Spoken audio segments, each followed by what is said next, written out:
Ada ketemu empat golongan. Yang kaya dengan Nabi Sulaiman, yang kita kerja sibuk. Oh, saya sibuk nih Pak. Di sini masih banyak nih. Bisa gitu ya Pak ya. Sibuk orang sibuk dengan Nabi Allah Yusuf alaihissalam. Ya. Berikutnya nanti dengan orang yang didatangkan, yaitu orang yang miskin. Nah ini dia nih. Ini saya nih. Orang miskin dihadapi dengan Nabi Allah Isa alaihissalam. Nabi Isa, ibu semua masih kayak kita Bu. Nabi Isa maaf, pakainya cuma satu, rumahnya nggak ada, umur 33 belum nikah, udah diangkat ke atas lah langit. Coba bayangin Pak, cuci baju satu, tunggu kering, pakai lagi. Ada yang katakan dua, ganti cuci satu, tungguin satu kering. Bismillahirrahmanirrahim. Oke, Bapak Ibu rahimani wa rahimakumullah. Apa kabar semuanya nih? Alhamdulillah, luar biasa, Allahu Akbar. Sebagaimana ucapan tadi, Nabi juga pernah bertanya, Pak, kaifa asbahtum? Nah, jadi pernah waktu subuh juga, Nabi pernah bertanya, kaifa asbahtum? Bagaimana subuh kalian? Bagaimana kabar pagi kalian? Nah, seperti itu. Ternyata pernah ditanya oleh Rasul SAW. Jawabannya agak beda dikit. Kalau kita alhamdulillah, luar biasa, Allahu Akbar. Iya gitu ya. Kalau mereka ngomong apa? Para sahabat Nabi, para sahabiah juga, para perempuan sahabat Nabi mengucapkan alhamdulillah nahnu nu'minuna billah. Bersyukur kami kepada Allah, kami adalah orang-orang yang beriman kepada Allah. Ini jawaban para sahabat. Kalau kita versi kita luar biasa, Allahu Akbar. takbir, yasin, tahlil, komplit gitu. Itu kalau kita ya. Nah, para sahabat nahnu nu'minuna billah. Ya kan? Kami adalah orang-orang yang beriman kepada Allah. Allah dibalikin sama Nabi, Pak, Ibu. Kaifa alamatu imanukum? Gimana tanda-tanda ciri-ciri kalian yang memiliki iman kepada Allah? Nah, gimana tuh? Apakah dengan peci kita? Apakah dengan apal Pancasila dan lain sebagainya? Ya kan gitu ya, kata Nabi, apa tanda-tanda alamat daripada kalian adalah orang yang beriman kepada Allah? Gimana tuh Pak?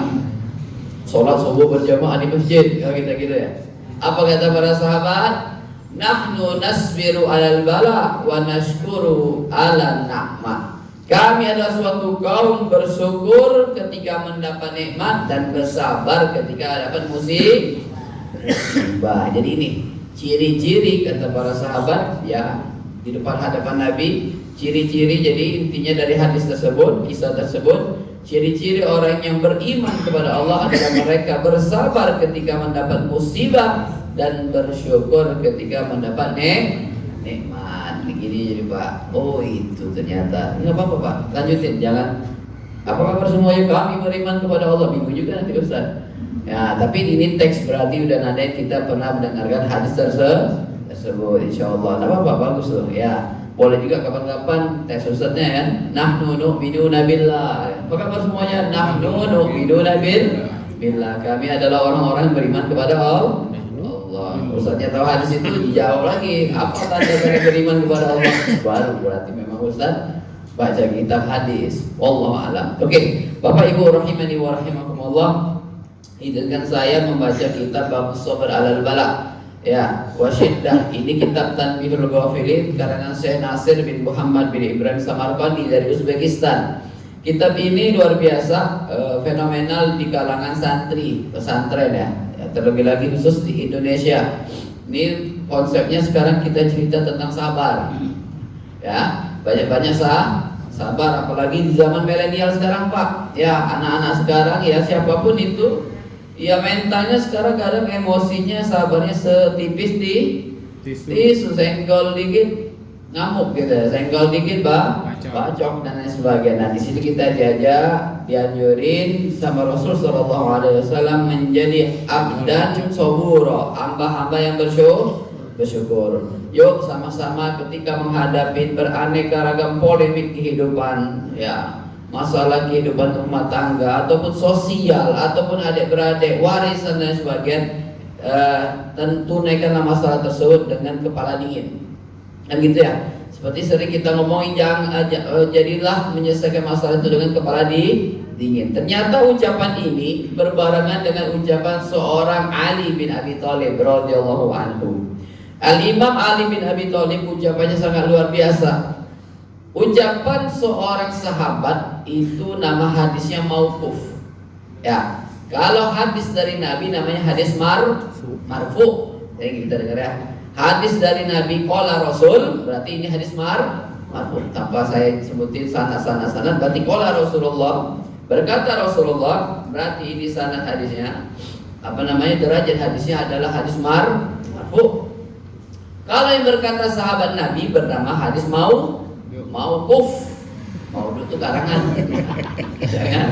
Nah, kalau maudu ngarang. Siapa yang minum air ini masuk surga, ini ngarang ini. Yang Nabi nggak ada ngomong gitu kan, gitu ya. Nah, siapa yang taruh pecinya terbalik, ya kan? Ini rezekinya sulit. Nah, ini maudu nih. Bahkan di zaman Al-Imam Bukhari ada hadis karangan, Pak, bukan gitu, terbalikin. Nah, ada kan yang pendapat gitu, siapa yang pecinya terbalik, maka ini rezekinya sulit, gayanya elit kan gitu ya. Nah, ini namanya hadis maudu karangan. Yang tadi marfu Nabi, mauquf sahabat Nabi. Gak mungkin sahabat berfatwa ngomong kecuali dasarnya dari Nabi. Jadi kalau omongan sahabat namanya mauquf. Paham tuh? Nah, jadi marfu Nabi, mauquf sahabat Nabi. Kalau sudah sahabat Nabi, di bawah sahabat Nabi yaitu tabi'in. Kalau tabi'in yang berbicara, berarti hadis yang namanya maqtu'. Nah, ada nih 3 ilmu ya Pak ya. Marfu, mauquf, maqtu'. Nah, ilmu hadis pelajaran ini berarti. Oke, kalau maudu itu karangan. Di zaman Al-Imam Bukhari ada seorang yang luar biasa, dia jualan bubur. Maaf kalau ada profesinya jualan bubur. Ngomong gitu, siapa yang beli bubur saya masuk surga? Parah. Ya, di zaman Imam Bukhari ada yang sedemikian rupa. Nah, ini adalah hadis maudu, ngarang-ngarang ucapan. Jadi bahaya tuh, itu maudu, garangan. Tidak ada itu ya. Memang ada kumpulan kitab hadis tentang hadis maudu. Beraneka ragam hadis-hadis maudu dikumpulin sama ulama supaya kita tidak terkontaminasi daripada hadis tersebut. Jadi pagi ini marfu Nabi, mauquf sahabat Nabi, maqtu para tabi'in. Oke. Ini ucapan Ali bin Abi Thalib, berarti ucapan tersebut adalah hadis mauquf. Luar biasa ya.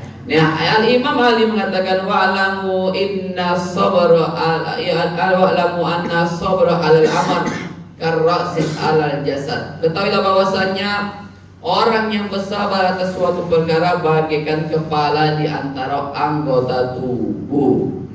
Kalau orang dulu ngomong apa? Sesuaikan masalah dengan kepala dingin. Nah, Al-Imam Ali bin Abi Thalib mengucapkan sesungguhnya sabar itu bagaikan kepala di antara tubuh.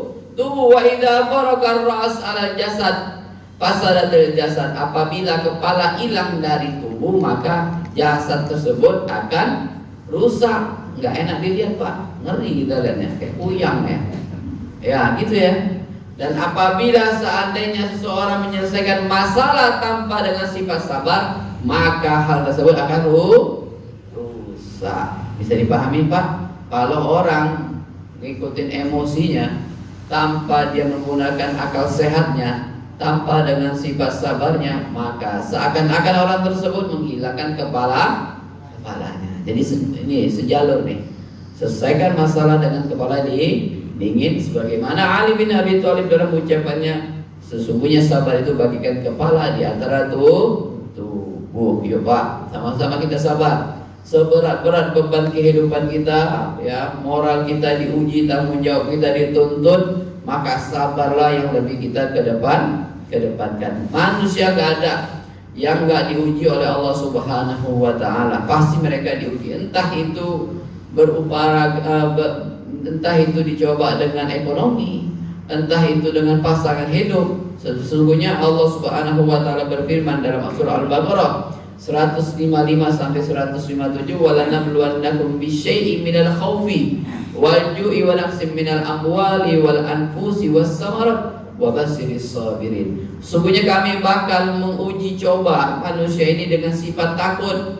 Takut gak makan, takut juga gak ada masa depan. Ya, yang belum nikah ditanya kapan nikahnya, yang sudah nikah ditanya kapan punya, yang sudah punya anak ditanya kapan nambah. Kita sudah punya cucu ditanya kapan nambah. Ini kan bapak-bapak Milo nambah gitu ya. Kayak nasi aja Pak ya. Nah, yang sudah punya cucu ditanya kapan nambahnya. Jangan sering nunjuk, biasanya nunjuk ini. Mau nambah. Yang sudah macam-macam Pak, kehidupan ini nggak lepas dari itu Bu ya. Sudah punya nambah, sudah punya cucu, kapan matinya? Nah ini parah ini, kurang ajar ini. Sudah mati pun kita nanti bakal ditanya lagi, malaikat mungar dan jadi gak ada selesainya. Nanti kapan? Nanti selesai Pak. Nah sabarlah yang bakal kita kedepankan. Wabashiris sabirin, dan kabar gembira bagi orang-orang yang sabar. Siapa itu orang sabar? Kata Allah Subhanahu wa taala, alladzina idza asabatum musibatun qalu inna lillahi wa inna ilaihi raji'un. Istarji Pak, kembali kepada Allah. Jadi mungkin entah kapan atau saat ini yang sekarang kita lagi macam-macam musibah sambil mengucapkan innalillahi wa inna ilaihi raji'un. Kalimat-kalimat tersebut Pak. Nah sekarang sabar. Sesungguhnya apa sih guna sabar? Oke, dalam kehidupan menyelesaikan masalah.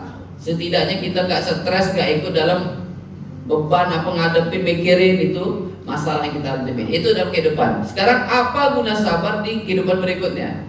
Rasulullah SAW dalam salah satu riwayatnya mengatakan, apabila nanti orang ketika masuk ke dalam alam kubur, pas sholatul inda yamini, sholat itu bakal berdiri di sebelah kanan. Ya Pak, sebelah kanan. Jadi syafaat kita ini sholat.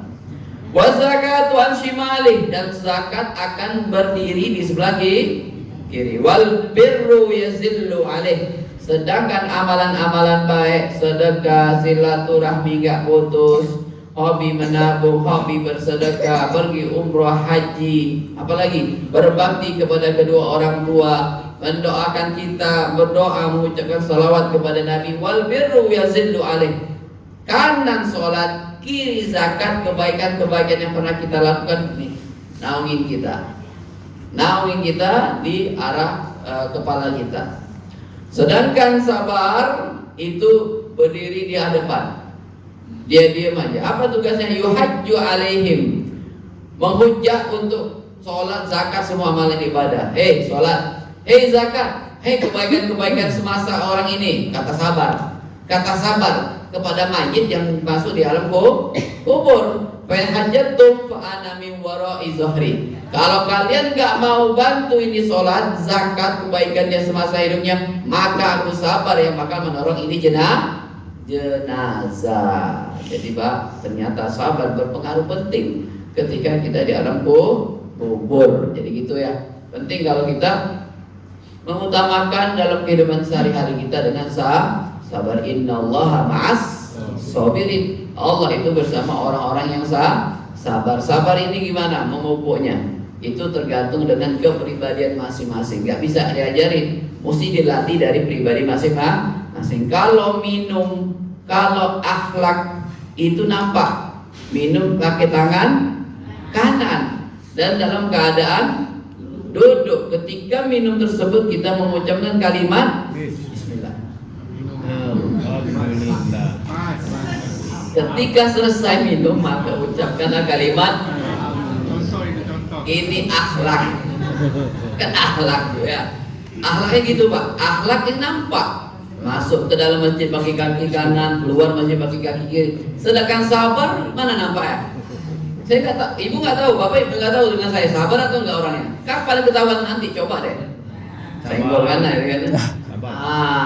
Itu yang mau dicoba nih kan. Nah ini ketika diuji dengan cobaan, entah dipinjam duit nggak dibalik-balikin atau dicaci maki, di situ baru ketahuan orang tersebut bisa nggak dia ngadepin dengan sabar. Likulli syai'in fitnah wa likulli fitnatin hikmah. Setiap sesuatu itu ada cobaan dan setiap cobaan itu pasti ada hikmah. Bapak Ibu rahimani wa rahimakumullah. Kalau ngomong tadi, itulah keutamaan sabar ketika di masa di alam kubur. Berikutnya ada suatu kisah Bapak Ibu. Seorang muslim mengair soyad, yaitu memancing ikan. Ketika mancing dari pagi hari ngucapin kalimat-kalimat Allah. Bismillah, Alhamdulillah, pakai nama-nama Allah Pak. Asmaul Husna pokoknya. Gak dapat ikan. Allah Rahman Rahim Al-Malik. Asmaul Husna dibalik-balikin terus. 99 diulang-ulang. Tapi juga kunjung ikan gak dapat dari pagi sampai ke sore. Masya Allah, iya Pak. Ini pakai skoci kecil, pakai perahu kecil, mancing. Sana sebelah orang kafir juga, mancing juga sama. Yang satu nyebutin nama patung-patung ya, Lata, Uzza, Mana. Setiap nyebutin nama patung dapat ikan. Ini dapat kita. Nah, kalau kita seakan-akan kita sekarang, ini orang sholat, ini orang rajin ngaji, ini orang masjid terus, rezekinya sulit. Lah itu gak kenal sama Tuhan, melanggar perintah Tuhan, tapi rezekinya elit, gampang, enak, kan gitu ya. Yang satu mancing gak dapat ikan, ini orang muslim dari pagi hendak maghrib dapat ikan cuma satu Pak. Dapat ikan satu, itu pun ikannya luar biasa. Lasaknya bukan main. Kata budak kita Melayu ya. Lasak nakal yang bukan main, baru darah nih skoci, balik lagi ke laut, balik lagi ke air. La haula wala quwwata illa billah. Tepak kepala tuh Pak orang ini. Baru dapat satu, itu pun jebol lagi. Nanti masuk ke pasar ya, beli sekilo dapat balik ke rumah. Ini enggak, mancing pagi, sore dapat, balik lagi ke laut. Yang tadi kafir mancing, setiap pancingannya tadi nyebutin nama patung-patung tadi, ya sombong ya Pak. Ah nih, ya Ar-Rahman Ar-Rahim Al-Malik Al-Qudus nggak dapat nih, Lata, Uzza, Mana dapat. Gimana tuh Pak? Imannya goyang nggak tuh Pak? Itu langsung diuji nyali tuh. Diuji nih Ustaz, gimana sabar nggak dia ngadepin kayak gini? Sampai waktu sebelum asar, ini orang kafir udah kapal penuhin dengan ikan. Goodbye. Dada dengan cumenya, ngejeknya, orang muslim belum dapat ikan, aku duluan, udah bisa nih jadi toke ikan, pulang, ya kan? Ya. Kesimpulannya apa? Ternyata kejadian tersebut disaksikan malaikat. Yang cerita ini di majelis ya. Yang ini cerita sebelum zaman Nabi Muhammad SAW. Malaikat laut menyaksikan peristiwa tersebut. Akhirnya malaikat yang protes sama Allah Subhanahu wa taala. Ma baluka ya Rabbana, apa ini ya Allah? Ini orang yang beriman kepadamu, beriman kepada semua perintahmu, melaksanakan perintahmu, menjauhi daripada laranganmu. Tapi kau bersedih daripada ekonominya. Sedangkan ini orang gak kenal dengan dirimu. Sama kayak kehidupan kita Pak ya. Orang beriman rumahnya KPR tipe 36 contoh, 15 tahun baru lunas, pinggir kota-kota masuk pelosok, kami lah kulim hang tua ujung tinggal, kan gitu ya. Sedangkan mereka gak beriman rumahnya Sudirman, pinggir-pinggir jalan, ruko 3 lantai, kan gitu ya. Rumahnya kayak ini contoh kehidupan sekarang. Nah, tadi ceritanya kehidupan dulu yang sholat kok biasa aja. Sedangkan mereka yang tidak beriman kok luar biasa kaya raya. Apa kata Allah Subhanahu? Ya malaikat fashhidu fil jannah. Dia malaikat coba perhatikan bagaimana itu surga. Diperhatikan sama malaikat. Diperhatikan sama malaikat. Geleng kepala malaikat.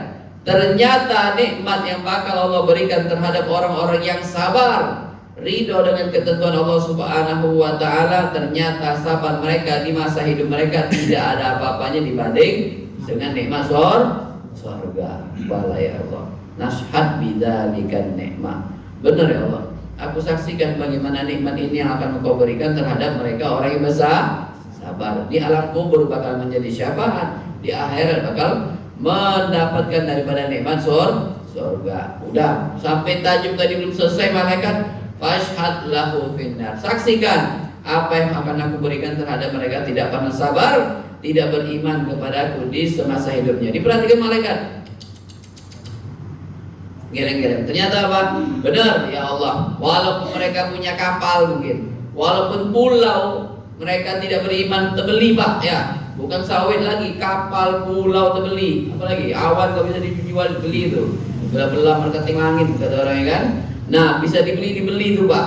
Geleng-geleng kepala malaikat. Ternyata nikmat yang Allah berikan beraneka ragam ya. di semasa hidup di muka bumi dibandingkan dengan azab yang mereka bakal terima tidak sebanding. Nauzubillah min dzalik. Jadi Bapak Ibu rahimani wa rahimakumullah, kembali ke cerita tadi, maka yang orang beriman masih beriman, Pak.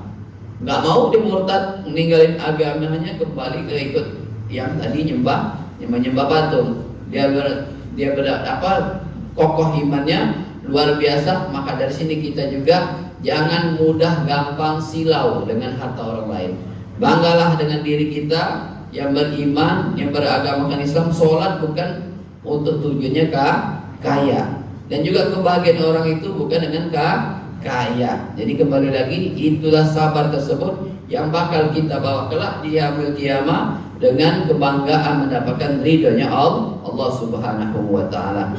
Bapak Ibu rahimani wa rahimakumullah, Nabi juga mengatakan dalam salah satu hadisnya, ada derajat umat, derajat daripada hamba-hamba Allah Subhanahu wa taala tidak didapatkan dengan banyaknya sholat, dengan membaca Al-Quranul Karim, dengan beraneka ragam amalan-amalan soleh. Ketika mereka mendapat derajat tersebut, mereka pun heran, kok bisa seperti ini? Hisaban muyassara, dengan hisab dengan yang sedikit, masuk ke dalam surga dengan gampangnya. Ternyata apa? Bisabrihim, dengan sabar mereka alal bala, dengan musibah. Kita nggak tahu kan Pak ya, sabar kita tadi coba diuji nanti dengan ujian. Nah ternyata ada derajat khusus bagi orang-orang yang sabar di hari kiamat kelak. Semoga Allah jadikan jamaah yang hadir di Masjid Muslimin, yang mendengarkan daripada thalibul ilmi, penuntut ilmu kita di pagi hari cerah ini, menjadi orang-orang yang sabar. Amin ya rabbal alamin. Dan adapun sabar inilah yang bakal menjadi kunci kesuksesan. Kata Nabi, salasun man ruzikuhunna faqad ruzika khaired dunya wal akhirah. Ada 3 hal yang apabila seorang hamba berpegang teguh dengan 3 hal tersebut, maka kebahagiaan dunia maupun akhirat. Apa yang pertama? Ini yang pertama apa? As-sabr alal bala. Sabarlah atas musibah. Ya Pak, musibah kita macam-macam mungkin ya. Pikiran kita beraneka ragam, ditekan, diuji. Sekarang sabar-sabarnya kita lebih sabar kalau kita lihat pandangan dunia kita tuh, mereka saudara-saudari kita yang di kota Palestina. Luar biasa ya. Kita enak sekarang, listrik ada, anginnya sepoi dingin, kurang apalagi air ada. Mereka mau sholat aja menggunakan tayamum, minum aja sulit dan sebagainya macam. Ibadah saja sulit. Nah kita sekarang enak beribadah, nikmat Allah kasih, maka sabar atas musibah. Berikutnya, adapun kunci daripada kebahagiaan dunia maupun akhirat, kata Rasul, ar-ridha bil qada. Ridolah, relalah, senanglah, sukalah dengan ketentuan Allah Subhanahu wa taala. Yang laki-laki jadi laki-laki, yang laki-laki mau jadi perempuan. Iya, parah sekarang ya. Ada mereka punya komunitas itu tadi LGBT, nauzubillah min dzalik. Yang perempuan suka sama perempuan, yang laki-laki juga suka sama laki-laki. Ini nih parah nih. Makanya kata Nabi, ridha bil qada, ridholah dengan ketentuan Allah. Berikutnya, yang menjadi suami, jadilah berdamailah, menjadi pemimpin rumah tangga yang baik ya, mencontohkan bagaimana menjadi seorang pemimpin di rumah tangganya. Berikutnya juga seorang istri menjadi pakaian untuk suami, menjadilah sekolah pertama untuk anak-anaknya. Maka penting bagi kita untuk berdamai diri Pak, ridho dengan ketentuan Allah Subhanahu wa taala. Sekarang umur kita berapa nih? Kita masih awet muda semua di sini nih. Nah, bersyukur, ridho dengan ketentuan Allah, persiapkan apa yang bakal kita siapkan nanti berhadapan dengan Allah Subhanahu wa taala. Yang pertama sabar atas musibah, ridho dengan ketentuan Allah. Yang ketiga ini yang penting, ad-du'a indar raha. Berdoalah ketika dalam masa senang, masa sulit pasti baca doa. Ya Allah sakit kaki, ya Allah asam urat kambuh, kan gitu ya. Ketika lagi sakit masih ngomong gitu tuh, ya Allah ngantuk lama amat nih Ustaz, gimana isyarat dulu. Ya Allah gitu ya. Ya Allah haus belum minum, belum dibagiin, kan gitu ya. Kalau ketika masa sulit berdoa ini wajar Pak. Yang jarang, yang susah ini apa? Lagi dapat nikmat, lagi senang, orang jarang berdoa. Tuh ini kita nih, kata Nabi, di antara kebahagiaan dunia maupun akhirat, mereka lah orang-orang yang senantiasa berdoa ketika dalam masa senang. Maka dari itu yuk sama-sama bermunajat kepada Allah Subhanahu wa taala ketika nikmat yang Allah berikan terhadap kita. Bapak Ibu rahimani wa rahimakumullah, Nabi Adam alaihissalatu wassalam dalam hadisnya Nabi pernah ngajarin, ya, di antara amalan Nabi Adam, pernah dengar ini mungkin Pak ya? Sama saya belum ya?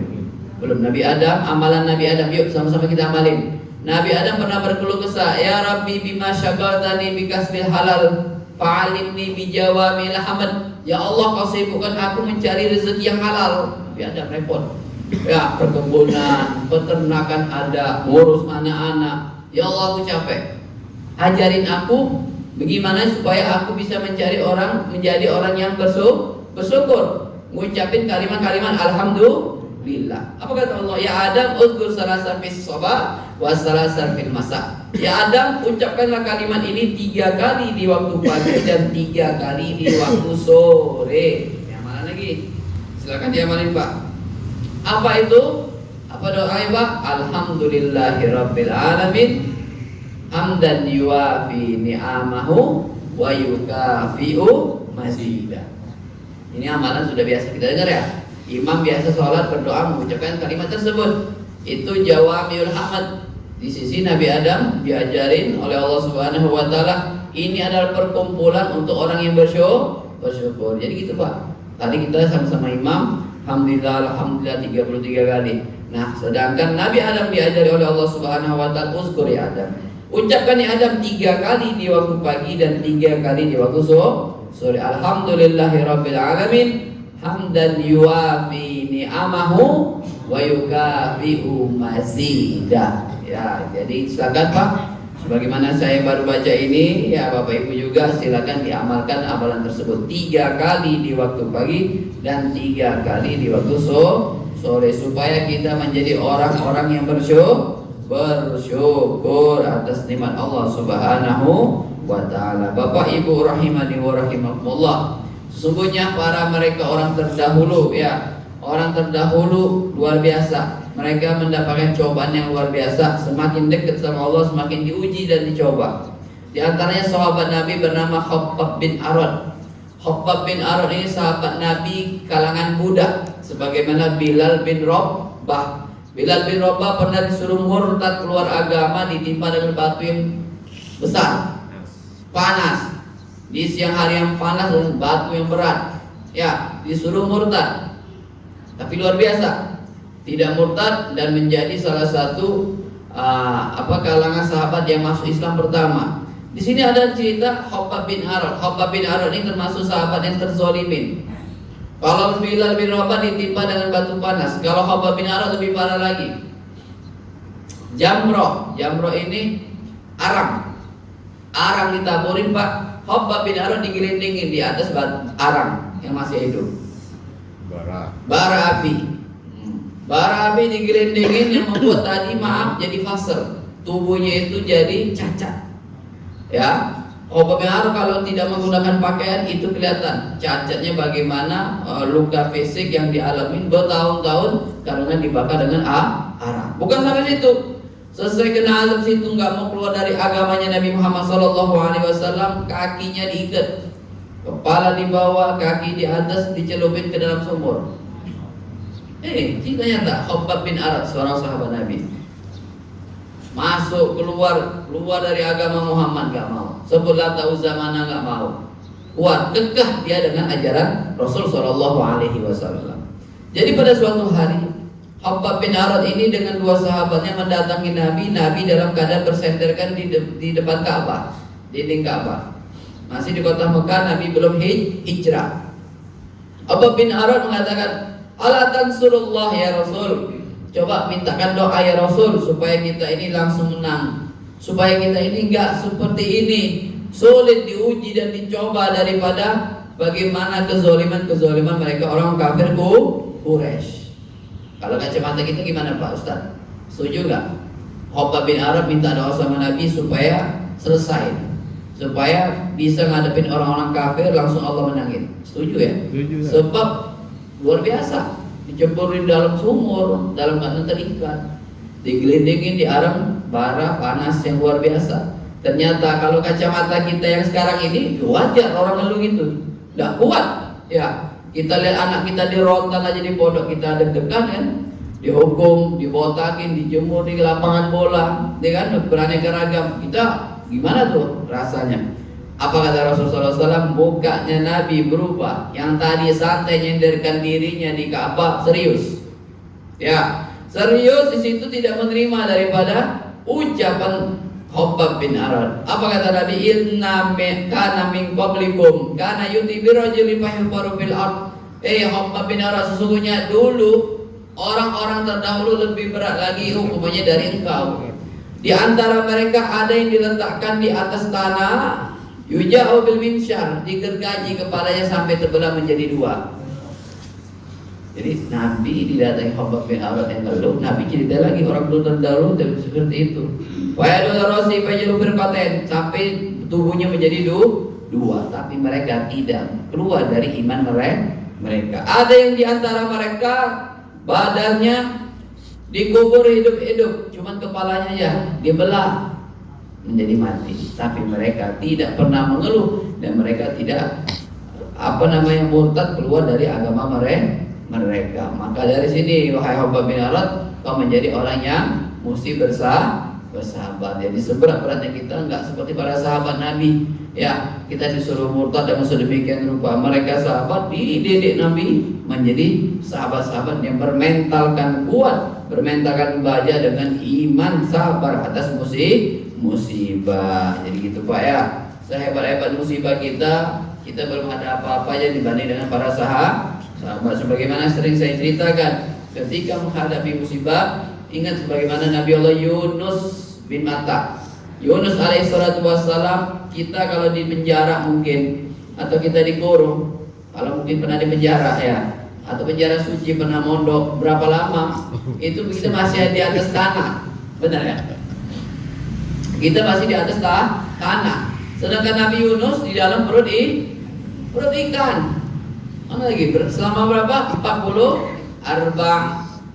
ayyam, selama 40 hari. Wallahu a'lam. Makan minumnya nggak tahu lagi. Seberat-berat kita pernah diuji coba dan luar biasa. Inilah Nabi Allah Yunus. Dia menghadapi umatnya yang luar biasa. Umatnya luar biasa Pak. Menyampaikan wahyu bertolak belakang. Nggak disampaikan Allah jodoh nyampein berat. Akhirnya Nabi Yunus saking sumpeknya, saking gundah gulananya, ninggalin tuh kampung. Naik kapal, artinya mau nggak mau mesti nyebur, kan kapalnya menghadapi Nabi guncangan badai. Masuk ke dalam perut ikan selama 40 hari. Apa yang dibaca oleh Nabi Yunus? La ilaha illa anta subhanaka inni kuntu minaz zalimin. Kata Rasul, kalau seandainya Yunus bin Matta bukan zakirin Allah, orang-orang yang senantiasa berzikir kepada Allah, maka dia selamanya bakal di dalam perut ikan. Tapi hebatnya, di antara dia sabar dan dia berzikir. Jadi di antara metode ketika mendapati musibah, nikmatin Pak dengan ajak-ajak berzikir. La ilaha illa anta subhanaka inni kuntu minaz zalimin. Jadi Bapak kalau sabar ngadepin ibu mungkin lagi emosi ya. La ilaha illa anta subhanaka inni kuntu minaz zalimin. Ibu mungkin belum dapat lagi, ini udah tanggal tua belum dapat apa? La ilaha illa anta subhanaka. Apa kalau aku bukan itu ketika menghadapi musik. Ya coba aja Bu praktekin ya. Ngasih tahu anak luar biasa, begadang malam, subuhnya lewat, udah dikasih tahu, ya, udah dipaksa dengan macam-macam, balik lagi, la ilaha illa anta subhanaka inni kuntu minaz. Nah, sampai tuangin air ke muka Bapak ya, sholat subuh. Nah gitu. Jadi mereka, kita yang sekarang berat, mental kita diuji, ya, kita ekonomi kita dicoba, balik lagi kisah-kisah terdahulu. Mereka luar biasa sabar menghadapi beraneka ragam musibah. Masih ada waktu? Sekarang nggak jam semua ya nih. Oke, berikutnya wa yaqulu innallaha ta'ala yuhtaju yaumal qiyamah bi arba'atin 'alal arba' ajnas. Sesungguhnya dikatakan nanti di hari kiamat kelak orang-orang bakal dihujjah, orang-orang akan dibandingkan. Ya, yuhtaju 'alal anbiya bi Sulaiman bin Daud, orang-orang kaya. Nih, orang kaya nih. Nah, kaya semua gitu lah ya. Orang-orang kaya bakal didatangi dengan di hadapan Nabi Sulaiman alaihissalam. Wah, orang-orang kaya dipanggil di hadapan Allah Subhanahu wa taala, mereka bakal ditanya, orang kaya, kenapa kalian nggak mau ibadah? Kenapa kalian nggak mau ibadah? Sibuk dengan dunia kalian yang membuat kalian lalai. Maksudnya apa, Pak? Silakan kaya, Pak. Ya, Islam wajib kaya kalau bisa. Ya, silakan kaya dalam arti kata jangan sampai melalaikan perintah Allah.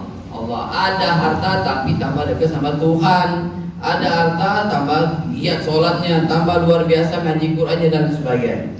Nah, ketika orang kaya ditanya sama Allah Subhanahu wa taala, mereka kenapa berpaling dari Allah, bahkan mendekati daripada kemurkaan kepada Allah, maksiat demi maksiat.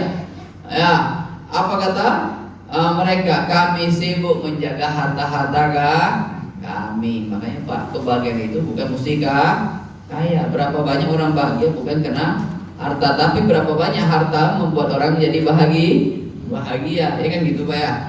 Nah, balikin lagi, tergantung dengan harta, tergantung dengan sifat kona. Nah, tadi makanya ada orang yang punya duit ratusan miliar, tapi karena ambisi, karena antusias ambisi Pak ya, bahasanya ambisi, maka dia nggak ada kurang, ratusan miliar masih kurangnya bagi dia, karena dia punya ambisi lebih besar lagi. Ya, karena dia punya ambisi lebih besar. Coba deh sifat konaannya ada, syukur aja lah. Alhamdulillah aku ada ratusan miliar. Kan lah ini enak Pak ya. Ratusan miliar udah ada, syukur. Kona'ah, bantu orang banyak, manfaat bagi muslimin dan muslimat. Berikutnya, ketika dia orang kaya berhujjah, aku sibuk ya Tuhan dengan beraneka ragam menjaga daripada kekayaanku, aku tidak sempat lagi untuk ibadah.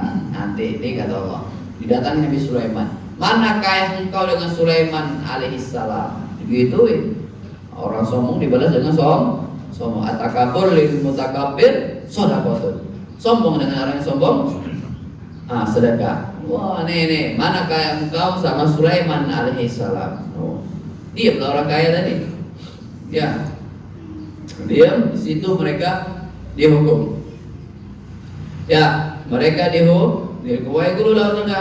Sulaiman. Tidak ada yang bisa menandingi kekayaan daripada hambaku ini Sulaiman. Tapi kekayaan Sulaiman tidak mencegah dirinya untuk beribadah kepadaku.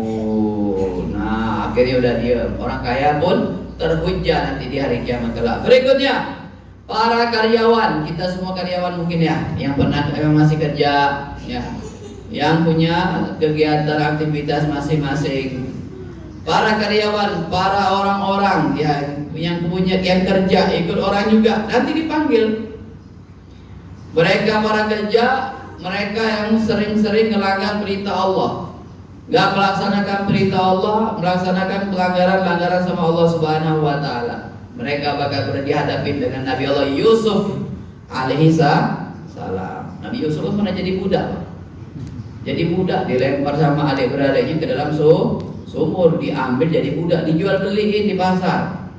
Ya, kalau budak ini bagikan barang, mau dipukul nggak boleh melawan, pokoknya disuruh apa-apa mesti laksanakan bagikan barang. Ketika para karyawan, kita semua yang kerja nanti ditanya, kenapa kau nggak mau ibadah kepadaku? Sibuk ya Allah. Gimana kami mau sholat sedangkan waktu kami istirahat cuma 5 menit, itu pun untuk makan, gitu ya? Ngapa nggak sholat? Ya gimana mau sholat? Kalau sholat nggak bisa makan. Kalau makan nggak bisa sholat, nanti mereka bakal dihadapi dengan Nabi Allah Yusuf alaihissalam. Nah, perhatikan Yusuf. Yusuf juga seperti kalian pernah menjadi budak, pernah kerja sama orang, tapi tidak menghalanginya untuk beribadah kepada Allah. Jadi nggak ada alasan. Yang sibuk dengan harta, yang sibuk dengan kegiatan. Sekarang kita dapat di Pak. Kita jebakan dunia ini salah satunya dengan kesibukan mana? Anda pernah hadir lagi masjid, nggak pernah sholat lagi Jumat, nggak pernah, iya sibuk, aku sibuk. banyak yang dipegang, merasa kita ini udah paling wah gitu ya. Aku pegang ini, aku pegang itu, aku ngurus ini, ngurus itu, sampai nggak sempat lagi untuk melaksanakan perintah Tuhan. Jadi mereka bakal dihadapkan dengan Nabi Allah Yusuf alaihissalam. Ya Bu. Kalau kita terpaksa kalau dipecat di mana Ustaz? Nggak kerja lagi.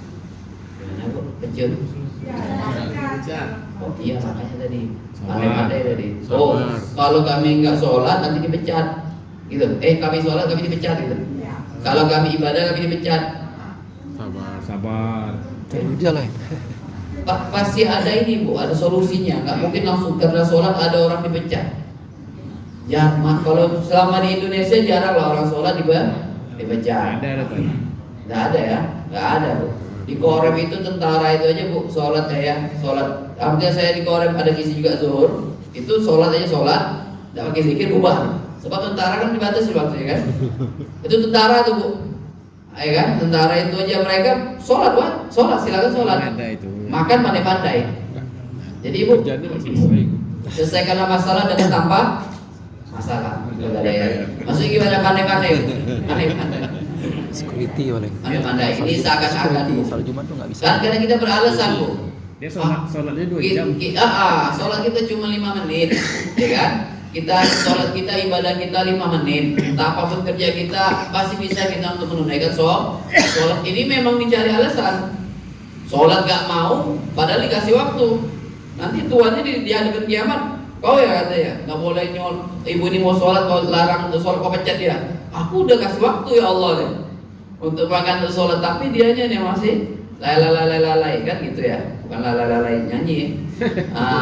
Jadi gimana ya, bukan alasan, jarang lah. Kalau untuk di Indonesia belum, alhamdulillah ya, mayoritas kita belum ada yang terintimidasi dia untuk sholat, untuk ibadah bisa skor, bisa ditinggalkan untuk kerjaannya. Walaupun di mall itu Pak, ya kita punya saudari-saudari yang ya mereka kerja 8 jam lebih makanannya, asarnya mereka masih diizinin untuk sholat. Walaupun mereka kadang nggak pakai penutup aurat, tapi mereka masih sholat Pak, masih diizinin untuk sholat. Nggak duduk lagi Pak, tegak aja kerjanya kan. Baru 2. Nabi Allah Yusuf sebagai kita yang kerja, Nabi Sulaiman untuk orang yang kaya, mereka semua tanpa alasan untuk ibadah. Ini Nabi Yusuf malah nyawa loh Bu. Nyawa bukan kerja makan lagi, nyawanya yang bakal terancam kalau melaksanakan perintah Allah. Jadi gitu. Insya Allah kalau di Indonesia nggak ada alasan lah kalau kita ninggalin sholat. Ninggalin sholat ini kecuali satu ya, akal udah hilang. Iya, benar. Entah itu tedo udah akal hilang. Sama apa lagi Pak? Sedangkan orang perang masih wajib ada 3 tuh kan nanti ya. Kalau belajar fikihnya nanti belajar tuh. Ya, syiddatul khauf. Allahu Akbar, hampir megang senapan tuh Pak, sniper Pak. Ibu yang mungkin ngasain pedang, mungkin entah ngapain tuh ya di belakang sampai sholat tuh. Saking parah kalau lagi perang. Lagi perang loh. Ini nyawa bakal mati nih kalau kita main-main. Masih dituntut untuk sholat. Jadi kalau harga mati sholat itu nggak ada. Insya Allah lah selama ini belum pernah dapetin kasus orang yang ibadah sholat itu bisa dipecat dari kerjaan. Ya Bu ya, itu aja sih. Maka kembali lagi pegadaian selesaikan masalah tanpa masalah.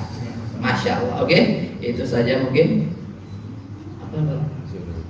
Masih ada 10 menit lagi. Masih panjang. Yakin? Yakin. Ini udah kantor ya? Ada lah. Oke, habisin hadis tadi ya. Hadis tadi ada 4 ketemu 4 golongan. Yang kaya dengan Nabi Sulaiman, yang kita kerja sibuk. Oh, saya sibuk nih Pak. Di sini masih banyak nih. Bisa gitu ya Pak ya. Sibuk orang sibuk dengan Nabi Allah Yusuf alaihissalam ya. Berikutnya nanti dengan orang yang didatangkan, yaitu orang yang miskin. Nah ini dia nih. Ini saya nih. Orang miskin dihadapi dengan Nabi Allah Isa alaihissalam. Nabi Isa, ibu semua masih kayak kita Bu. Nabi Isa maaf, pakainya cuma 1. Rumahnya nggak ada. Umur 33 belum nikah. Udah diangkat ke atas lah langit. Coba bayangin Pak, cuci baju 1 tunggu kering pakai lagi. Ada yang katakan 2. Ganti cuci satu, tungguin satu kering. Cuman punya keledai ya kendaraan yang tua udah. Semiskin-miskinnya manusia sekarang, orang-orang miskin masih punya baju ada berapa biji? Nah kita berapa baju kita di lemari kita? Enggak terpakai, yang kekecilan, yang lain. Semiskin-miskin kita kontrak masih bisa kita bayar. Miskin-miskin kita maaf, Idul Adha kita masih bisa makan daging, benar ya Pak ya? Dan lain sebagainya. Sulit orang Islam, rajinlah ngaji coba masjid. Ya, nanti kalau butuh datangin rumah Pak Haji, rumah Pak Ustaz nih. Ya, insya Allah beras sekilo masih dikasih. Bener ya? Insya Allah lah kalau beras, walaupun beras naik sekarang kan. Oh ya, mama ada protes nih. Gimana lagi? Nah, di sini nanti orang-orang miskin yang ngeluh dengan miskinnya. Miskin dia Pak, ngeluh, ditanya sama Allah, kenapa hai orang-orang fakir, fuqara wal masakin, kalian tidak melaksanakan, tercegah dari beribadah kepadaku. Aku miskin ya Allah, aku sibuk mencari makan untuk kehidupan. Didatangnya dapat mereka Nabi Isa. Mana miskin kau antara Nabi Isa alaihissalam? Nah, itu Pak. Parah kau, ini parah juga nih. Pakainya cuma satu loh, rumahnya nggak ada. Mungkin ada Pak di Pekanbaru nih keliling Bu, bawa anak, bawa istri, pakainya lusuh banget. Tapi hartanya masih ada tuh Bu, ya kan? Untuk 2 hari, 3 hari, 1 hari kadang masih bisa ada makanan. Kendaraan masih ada motor Pak. Nah bisa, keledai pun udah kelar juga tuh. Belum nikah, umur 33. Dia udah, saya saksikan nih Bu, Pekanbaru ya. Itu udah punya anak, punya bini. Parah-parahnya tuh. Nabi Isa belum nikah lagi sampai. Di Pekanbaru juga ada pelosok orang rumahnya masih pakai tanah. Tapi alhamdulillah perhatian, karena rajin dia mungkin sosial masjid. Ya, ketika nanti ada wirid keliling-keliling rumah kan ada tuh Pak. Nah lewat bapak-bapak nih lewat rumah, tahu itu rumahnya masih tanah. Alaskan tanah pada patungan selesai. Sekarang granit kalah rumah kita Pak. Granit marmor dikasih bapak-bapak. Nah itu tadi. Jadi nggak ada alasan untuk kita dengan fakirnya kita, miskinnya kita, mencegah diri kita dengan jauh dari Allah Subhanahu Wa Taala.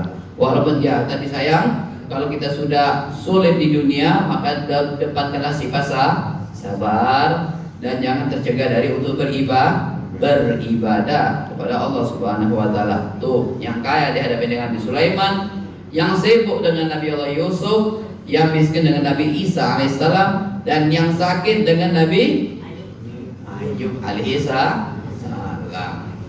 Separah-parah penyakit yang mungkin kena tabrak, kena apa dan sebagainya, belum saya sehat nih ya dan sebagainya nih, nanti sabar. Makanya tadi 3 hal, ridholah dengan ketentuan Allah, sabar atas musibah, dan banyaklah berdoa ketika masa senang. Di hari kiamat tersebut tidak ada uzur Allah Subhanahu Wa Taala dengan alasan apapun, dengan perintah Allah kalian tercegah untuk beribadah di sisi Allah Subhanahu Wa Taala. Jadi gitu Pak ya, sabar, senanglah kita, dan sesungguhnya semua yang kita dapetin, sulit ibu mikir dan sebagainya, itu semua bisa menjadi kafarat, menembus daripada dosa. Mayusibal muslima min nasabin wala wasabin wala ham hatta syaukati yusyakwa ila kafarallah min khatayahu. Tidaklah menimpa musim dari penyakit, sumpah, guna-gulana, bahkan duri, kecuali menembus daripada dosa. Wallahu a'lam bishawab. Insyaallah itu aja Pak, jangan banyak-banyakan kali, sedikit tapi yuk kita sama-sama sabar mengamalkan apa yang bisa kita terima. Tapi kembali lagi Pak, alhamdulillahirabbil alamin, hamdan yuafi ni'amahu wa yukafi maziyah 3 kali. Dan sabar bisa di dunia pun kita senang, di kuburan kita bisa dapat syafaat, hari kiamat dapat derajat. Wallahu a'lam bishawab. Subhanakallahumma wa bihamdika asyhadu an la ilaha illa anta astaghfiruka wa atubu ilaik. Subhana rabbika rabbil izzati amma yasifun wa salamun alal mursalin alhamdulillahi rabbil alamin. Taqabbalallahu minkum minna wa minkum fataqabbal ya karim. Assalamualaikum warahmatullahi wabarakatuh.